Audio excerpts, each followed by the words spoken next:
Last note will have additional DAO blocks. Okay. Gameplay changes, void grabs and void mites.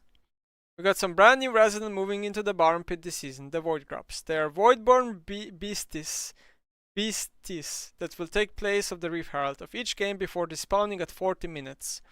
They will spawn at 5 minutes. Call me crowd, thanks for Twitch Prime. Each when its own respawn timer of 4 minutes, and a maximum of 6 can spawn in a single game. Okay, cool. When Argred, each void grab will unleash a swarm of void smites to attack. Freak moment, we gave the champion who doesn't yield a stopwatch now, making him completely unkillable. Should you manage to take down some void grabs, your entire team will earn the Hunger of the Void buff, which will give the user damage over time bonus to structures. This buff stacks, blah blah blah blah blah. When you manage to take down 5 or 6, you'll periodically summon 1 or 2 void smites respectively to help you take down structures. Wow, 1 or 2. 1 or 2. Honestly, I could be wrong, but I feel like the reason why they're doing is to make the game be less about botlane. I could be wrong, but yeah, that might be the reason why. Reef Herald. Reef Herald is back. They have a brand new void grab inspired look. Shelly's appearance isn't all that's changing. Now when you crush the Eye of Herald, the Reef Herald will spawn, but the user or ally champion will be able to right click the Herald and jump onto them, allowing the rider to steer Shelly, similar to Sun ult. If you charge Herald into a turret, then it will do more damage than if they are charged into one uncontrolled. Wow, okay, that's important. That's cool. If you happen to run into an enemy champion, then they will be damaged or knocked airborne. Once you collide with terrain or a turret, the champion riding Shelly will be knocked off, going back to their usual sleeves. I feel like this is gonna make it harder to kill Herald before it crushes the tower. Void camps. As it turns out, the void is the gift that keeps on giving in terms blah blah blah. So okay, so before I continue, I think one of my theories is that Riot is going to make events each year now. So this year is gonna be void, but let's say next year maybe it's gonna be like a B event or something. I don't know. I think that's what they're gonna do moving forward. I think they're going to basically do yearly events. Having expanded its presence throughout the map, Blue Sentinel and Red Battleback are looking voidier. It's all about void here. Okay, once Baron Asher emerges onto the reef at 20 minutes, the next time Blue Sentinel and Red Brambleback respawn, they will rise again as Voidborn Sentinel and Voidborn Brambleback. Transformation also comes with increased durability, making them harder to take down, but free not because this extra effort is worth it. Now once slain, Blue and Red will grant their buffs to the entire team of the player that takes them down, excluding any allies that were dead. That's kinda weird, but at the same time, it's at least after minute 20. So guys, after minute 20, when the Baron is in the game, you're gonna take red or blue, and everyone in the game is just gonna have red and blue. This probably means enemy team is all gonna have red and blue, and your team is all gonna have red and blue. I don't know how to feel about that. Personally, I think it's too much. I think it's too much. Similarly, after 20 minutes, once Reef Scuttler rises again after being slain, she will be Voidborn Scuttler. When slain, Voidborn Scuttler will send out a massive Scar Boom, revealing all champion wards, blah blah blah, and then one wards are going to be reduced to 1 HP.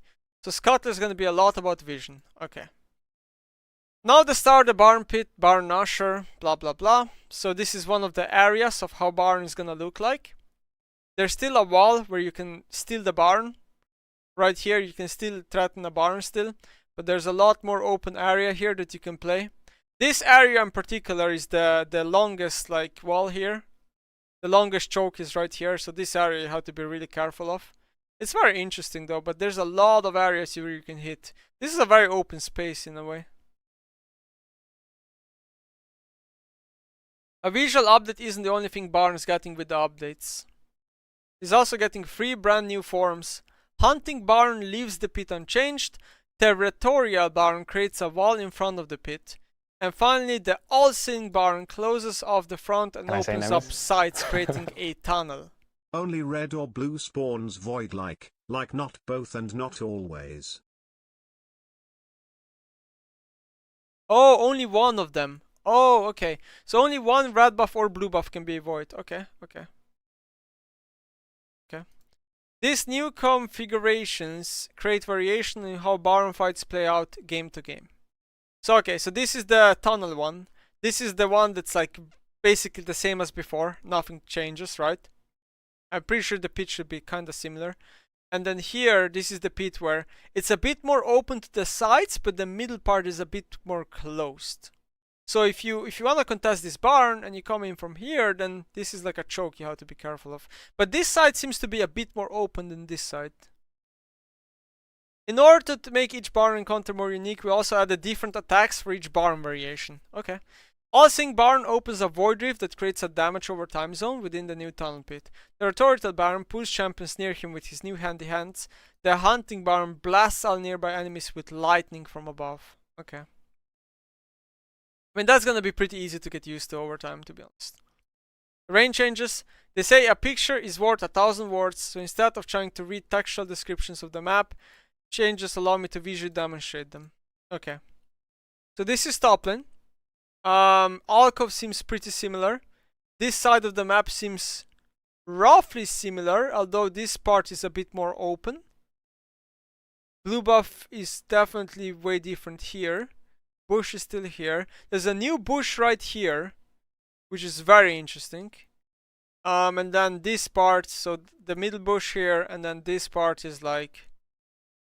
So if you're a top laner, you will still probably want to ward Tribush.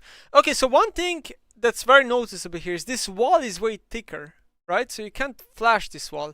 Rexa will still be able to go over this wall, but like you will only be able to flash through here, probably, right?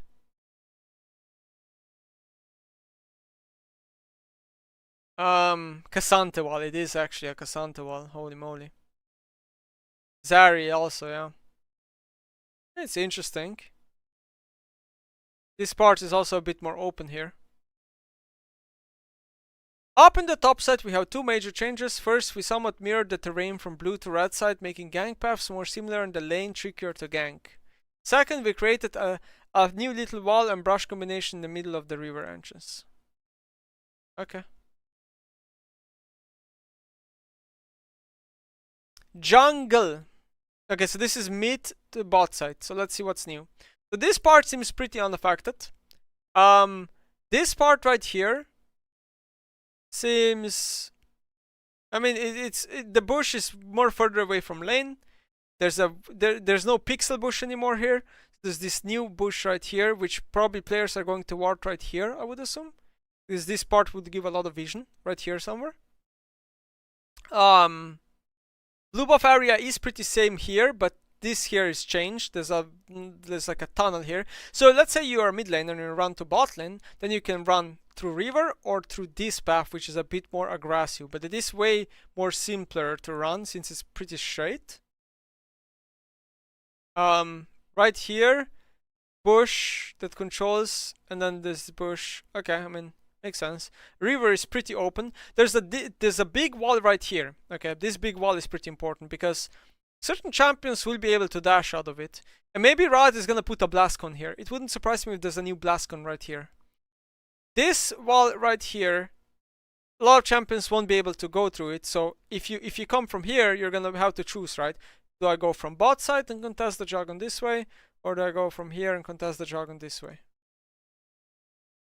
In the jungle, the mighty jungle, new walls did arise. The biggest range changes here is new wide wall directly across from the barn and Jake pits. They should help create some safety for junglers on their own half of the map and equalize mid laners' options to roam towards bottom or top. Mid lane.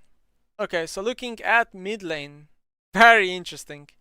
Very interesting. So there's this new path right here that opens up. That's way cleaner. River. Bushes are way further apart. This really nerfs Kiana, no? How is Kiana able to just keep grabbing Grassmark? This is gonna be really tough. Everything else, I don't know. Everything else is pretty normal. So here, this wall is really important, right? Because oftentimes as a mid laner, there was a wall right here and then you would have to ward it over. But this is like a thick wall. So basically, if I understand correctly, you mainly want to ward here and here, right? Here and here is where you're gonna want wards as a mid laner. Red side has this advantage where they can look for a gank from this side, but from this side they will not be able to look for a gank. And the same goes for blue side. Like, right? People can gank from this side, but from this side they will not really be able to gank you. There's a tower here.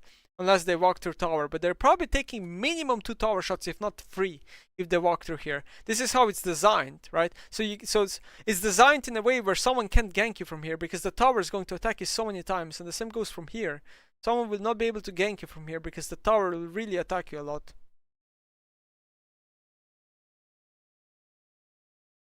Moving into mid lane, we're creating more space by pushing the brush back a bit and moving one gank path further back. This should help create some more safety for immobile mid lane mages, so players feel a bit better when picking this type of champions. Bot lane. Okay, what do we have on bot lane? Okay, so Tribush looks pretty similar here. This area is a bit more open than this bush area here in the middle to control everything. And then Alkov seems pretty similar. In all honesty, bot lane didn't get a lot of changes here, no? This side looks really similar, but the red side of bot lane looks a bit more different here. It looks pretty similar. I feel like bot lane is the least changed map. Am I wrong?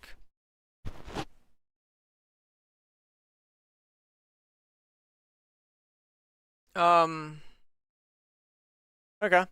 Finally, we made our way to the bot lane. The first change is similar to the top lane. We added in a small wall and pixel brush right beside it. Next up is only a red side only change. We mirrored the blue bush tribush area onto the right side and opened a new gank path beside the tower. This should help make both sides more symmetrical, eliminating any side base advantages when it comes to gank protection and warding. Okay, so for people who don't know, okay, junglers like Rek'Sai, for example, had a really strong gank path on this side of the map, where they would dash over this wall right here that existed before and gank the bot lane from behind. This makes it so, you know, it's not the case anymore because this area is way more open. Infernal Drake changes. I'm really surprised they only gave Infernal Drake the changes, nothing else, by the way. Given the terrain changes we introduced with the set of changes, we also need to adjust some of the drakes so they play nicely with all the new walls. This includes moving a few small walls and brushes for mountain and ocean drake. Okay, cool. However, after we spend so much time building walls across the reef, we take a step back to look at infernal map changes.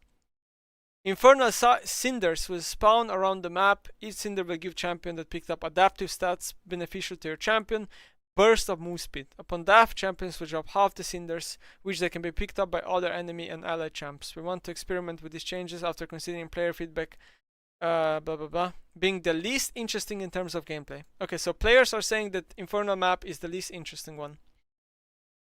Our goal is that will help create more interesting map states beyond just terrain changes like Hectech and Chemtech. Keep a close eye, but okay. These bumps. Okay. These bumps. Riot Games, whose logo is a fist bump, added a new interactive fist bump. Okay, cool. GG. New item thematic vote results. Last month we introduced you to Go Fast with Friends, a new tank support Can I say item. Nemesis? Nemesis, do you think the meta shifts from 1-1-2 lane configuration to a 2-1-1 lane state from top to bot? 1-1 what? 2-1-1 lane state from top to bot?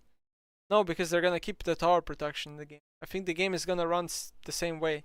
One top laner, one mid laner, two bot. Last month we introduced you to Go Fast item, a new tank support item. LICU, whatever, okay. The Deadman Split one. Okay. 2,400 gold, 250 health, 40 armor, 5 MS.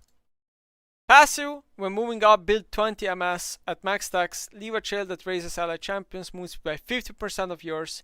Your next attack discharges build up move speed. For melee champions at top speed, this attack also slows the target by 50% for 1 second. So okay, they wanna make the champion more about melee champs than range champs. So they basically buff it a bit for melee. Yeah, it's like a mini Deadman Split. It's pretty cheap. It gives like okay stats, and then it's just the point is moon speed.